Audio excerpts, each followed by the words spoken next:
టెంటెడాన్ టెంటెడాన్ superhuman homecoming. Saturn దగ్గరికి వచ్చేసాం. అది భూమే కదా, ఎంత చిన్నగా కనిపిస్తుందో ఇక్కడి నుంచి. అంత చిన్న ప్లానెట్ మీద ఒక్కొక్కరివి ఒక్కో రకమైన కష్టాలు. మన సార్కి ఏమైందో చెప్పన్నా. ఎగ్జామ్లు, జాబ్ టెన్షన్లు, మంత్లీ ఈఎంఐలు, బిజినెస్ లో ప్రాఫిట్లు, లాసులు, కోపాలు, వలకలు, ఇవన్నీ ఆ చిన్న దాంట్లోనే కదా. ఏమో భూమి నుండి కొన్ని లక్షల లైట్ ఇయర్ల దూరానికి వెళ్ళిపోయి ఉండొచ్చు. అలా అయితే మళ్ళీ మన భూమిని రీచ్ అవడానికి చాలా ఇయర్స్ పడుతుంది కదన్నా.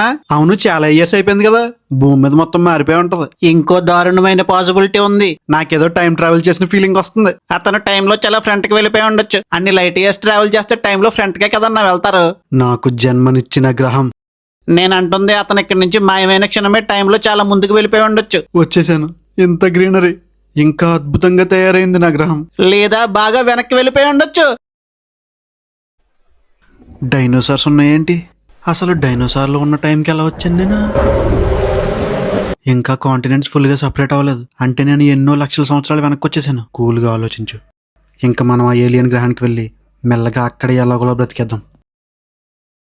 వాచ్ ఇది. నువ్వు మళ్ళీ ఇక్కడికి రావాలంటే ఆ వాచ్ చాలా ఇంపార్టెంట్. అది లేకుండా మా లొకేషన్ ని కనిపెట్టలేవు. తూర్పుకి తిరిగి దండం పెట్టా, ఇంకా ఆ భూమి మీద పడిపోయి ఉంటది. వెతుకుదాం. ఎక్కడ పడేసానో ఏంటో. నీ ఎంత వేస్ట్ గడి ఎవడో ఉండట్రా బాబు. ఇక్కడే కదరా ల్యాండ్ అయ్యో. ఎటు పోయిందిరా వాచ్? అయ్యి బాబు, చీకటి పడిపోయింది. చీకటి అంటే భయం నాకు. అవును, మన కాలంలో దయ్యాలు మనిషి ఆకారంలో ఉంటాయి కదా, మరి ఈ కాలంలో ఎలా ఉంటాయి? డైనోసార్ ఆకారంలో ఉంటాయా? ఎవరు నువ్వు? ఏంటిది ఎలా ఉంది? మనిషికి డైనోసార్కి క్రాసింగ్ చేస్తే పుట్టినట్టు. అయినా మనిషి ఇంకా పుట్టలేదు కదా, అంటే దయ్యమా? అసలు డైనోసార్ల టైంలో మీలాంటి వింత జీవులు ఉండటం ఏంటి? మీరేమన్నారో అర్థం కాలేదు. అంటే ఆస్ట్రాయిడ్ మీకు సంబంధించిన ఎటువంటి ప్రూఫ్ లేకుండా చేసిందన్నమాట. ఇది కూడా అర్థం కాలేదు. అర్థం కాకపోవడమే మీకు మంచిదిలేండి. మా ప్రాంతానికి తీసుకెళ్తారండి. సరే. మన మెయిన్ క్యారెక్టర్ కి వాచ్ దొరక్కపోవడం వల్ల ఏలియన్ గ్రహానికి వెళ్ళలేక భూమి మీదే ఉండిపోయాడు. ఆ డైనో వింత జీవుల్లో ఒకటిలా కలిసిపోయి జీవనం కొనసాగించాడు. అలా అతని కథ ముగిసింది అని అనుకున్నారా? ఇప్పుడే మొదలైంది. రే మామా, ఈరోజు ఆ టీరెక్షన్ లేపేయి. మన నాయకుడు కూతురు నీకు పడిపోద్ది. వద్దురా బాబు, ఆమె కూడా రిజెక్ట్ చేసింది అనుకో, తీసుకోవడం కొంచెం కష్టంగా ఉంటుంది. ఎవడవరా నువ్వు?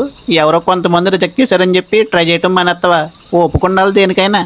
ఆకాశం రంగు మారిపోతుంది ఏంటి? ఏం జరుగుతుంది మామా, చెప్పరా? భూమికి అవతల వైపు ఆస్ట్రాయిడ్ ఢీకొంది. అంటే అంటే అవతల వైపు ఉన్న మా వాళ్ళ సంగతి ఏంటి? వాళ్ళు ఇంక లేరు. అయ్యో, ఏంటి దారుణం. నీకు ఆ ఆస్ట్రాయిడ్ని ఆపే శక్తి ఉంది కదా, ఎందుకు ఆపలేదు? నిన్నే అడుగుతున్నా, చెప్పు. భూమి వైపు ఏదో చాలా వేగంగా వస్తున్నట్టు నాకు తెలుస్తుంది. అది ఖచ్చితంగా ఆస్ట్రాయిడ్ అయి ఉంటుంది. నా పవర్స్తో నేను దాన్ని ఆపి ఇక్కడ వాళ్ళని కాపాడగలను. కానీ అలా చేస్తే ఫ్యూచర్ మారిపోతుంది. మానవ జాతి ఉండకపోవచ్చు. నాకేం చేయాలో అర్థం కావట్లేదు. మౌనంగా ఉంటావేంటి? జవాబు చెప్పు. నాకు దాన్ని ఆపే శక్తి లేదు. నువ్వు అబద్ధం చెప్తున్నావు. చెప్తుంటే అర్థం కావట్లేదా? నాకు నిజంగా అంత శక్తి లేదు. ఇంకో విషయం ఏంటంటే, ఆ ఆస్ట్రాయిడ్ ఇంపాక్ట్ వల్ల ఇంకొన్ని సంవత్సరాల్లో మీ జాతి మొత్తం అంతం అవ్వబోతుంది. మీదంటూ ఒక జాతి ఉండేదని ఎటువంటి ఆధారాలు కూడా మిగలవు. మిమ్మల్ని ఎవరిని కాపాడుకోలేకపోతున్నాను. నన్ను క్షమించండి. ఏంటన్నా చావు కబురు చల్లగా చెప్పి అలా వెళ్ళిపోతున్నాడు? ఆ విధంగా డైనోసార్ల యుగం ముగిసింది. మొత్తానికి భూమిని ఏలాలన్న మనోడి కోరిక నెరవేరింది. నరేషను నేను భూమిని నీతిగా నిజాయితీగా పరిపాలిస్తానని ప్రమాణం చేస్తున్నాను. కానీ పాపం రాజ్యంలో జనమే లేరు. డైనోసార్స్ అంతమయ్యాక మానవ జాతి పునాది పడటానికి దాదాపు 6 కోట్ల సంవత్సరాలు పట్టింది. చాలా పెద్ద నెంబర్ కదా. అన్ని సంవత్సరాలు ఒంటరిగా ఉండేసరికి మనోడికి జీవితం మీద విరక్తి పుట్టింది. ఆ సైంటిస్టులు నా జీవితాన్ని నాశనం చేశారు కదయ్యా. ఎన్ని సంవత్సరాలు అయ్యాయో కూడా తెలియట్లేదు. ఈ మనుషులు ఎప్పుడు పుడతారా బాబు? ఎవరక్కడ? Homo habilis. యాస్ట్రాయిడ్ పడ్డప్పుడు డైనోసార్లు అన్నీ అంతమైపోయినాయి, కానీ ఈ దోమల జాతి మాత్రం పోలేదు.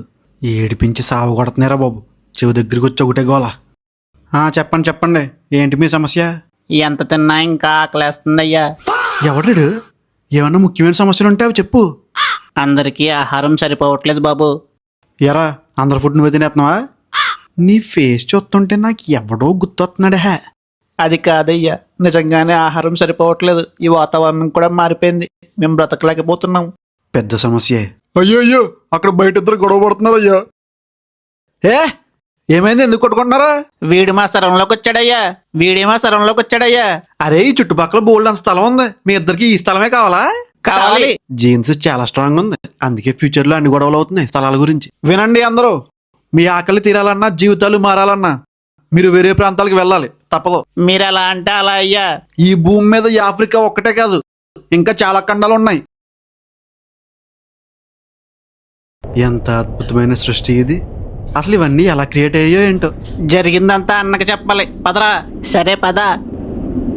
ఆగరా, అన్న వచ్చి పోసుకుంటున్నట్టున్నాడు. దాదాపుగా ఇంకొక 40,000 సంవత్సరాలు ఉంటది కావచ్చు నా టైం రావడానికి. ఎంతసేపు పోసుకుంటాడ్రా బాబు, నీళ్ళు ఎక్కువ తాగుతాడు కదరా, అందుకేనేమో. ఓరు బాబోయ్, ఇంకెంతసేపు? అన్న మీతో కొంచెం మాట్లాడాలి. చెప్పండి. మన వాళ్ళు ముగ్గురు కనిపించకుండా పోయారన్నా. ఎక్కడెక్కడో ఉంటారు, వెతకండి. అయ్యి బాబోయ్, నాకు తెలియదు మరి. చుట్టుపక్కల అంతా వెతికామన్నా, ఎక్కడా దొరకలేదు. సరే, చివరిగా ఎక్కడ కనిపించారు? ఆ పాడుబడ్డ గుహ దగ్గర కనిపించారని కొంతమంది చెప్పారు, కానీ అందులోకి వెళ్ళే అవకాశం లేదన్నా. ఏ అన్నా మీకేం గుర్తుండవా? ఆ గుహలో చాలా పెద్ద ప్రమాదకర జంతువు ఉంది కదా, అందులోకి ఎందుకు వెళ్తారు? లేదన్నా, పక్కా అందులోకి వెళ్ళుంటారు. సరే, గోడ దగ్గరికి వెళ్దాం పదండి. మీ ఇద్దరు ఇక్కడే ఉండండి, నేను లోపలికి వెళ్ళి చూసొస్తా. నువ్వు రమ్మన్నా మేము రామ్లే అన్నా. అయిపోయింది, గుహ చివరికి వచ్చేసాం. ఇక్కడ ఏం లేదుగా.